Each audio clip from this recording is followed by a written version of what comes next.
How's it going, everybody? Welcome back to Lead Therapy, and thank you so very much for taking time for tuning into my video. The FBI has secretly forced some Americans to give up their Second Amendment rights. The FBI hasn't been an organization that garners a great deal of respect from anyone who isn't on the left in a while, even many on that side of things. Look at what the Bureau has done recently, with suspicion as well. Sure, the ATF acts like they always do, like a bunch of jackboot thugs wanting to kill your dog, and we expect them to try to infringe on our gun rights. However, it seems like the FBI is trying to get in on that action. The FBI secretly pressured Americans into signing forms that relinquish their rights to own, purchase, or even use firearms, according to internal documents and communications obtained by the Daily Caller News Foundation. The forms were presented by the FBI to people at their homes and other undisclosed locations, according to the Bureau documents unearthed through the Freedom of Information Act by Gun Owners of America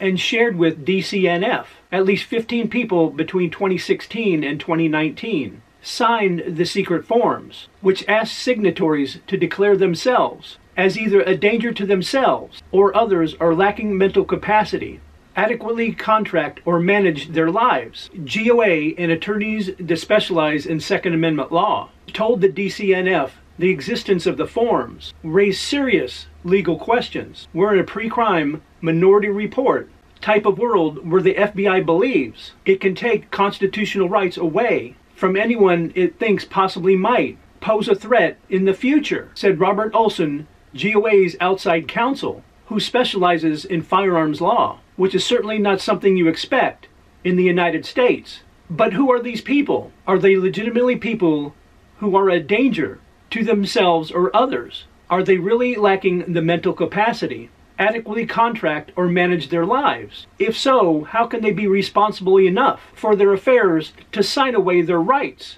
Well, it seems these are people that talked a lot of crap in the wrong venue, among other things. Many signatories allegedly made violent threats in online chat rooms, in person, and on social media platforms. FBI notes show the 15 forms obtained by DCNF show FBI agents in Massachusetts, Michigan, and Maine presented them to Americans whose names were redacted by the Bureau, while the existence of the FBI form itself was first revealed in 2019. There was no evidence of it being used at that time. GOA obtained the forms as part of its lawsuit, initiated in January 2020 against the Bureau, to compel disclosure of records related to the forms. A spokesperson for the FBI said the forms were discontinued in December of 2019, but they did not say why the decision was made. The NICS Indices self-submission form was created to provide an avenue for individuals to self-report to the NICS section when individuals felt they were in danger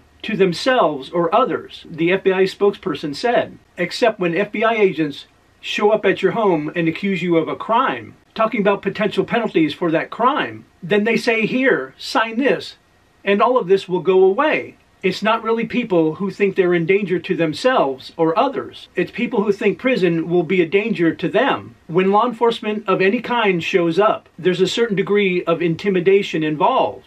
If there was a crime committed, then that's one thing. But why simply put a form in front of those accused of making such threats rather than prosecuting them for a federal crime? The guess is that the FBI likely knew that they couldn't get a conviction because it was just someone talking smack, rather than being actually dangerous. So they dropped the form in front of some schmuck who was terrified of becoming someone's boyfriend in jail. Sign this, giving up your gun rights, and you're free to go. Since he doesn't want to go to prison, well, that's a small price to pay, right? Wrong, he's still being stripped of his rights without due process. His compliance isn't being voluntary, it's being extorted.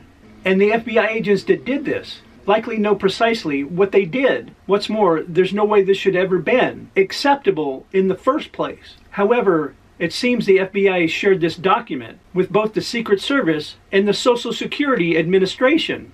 Neither has commented as to whether that they have ever used it, but it's still troubling.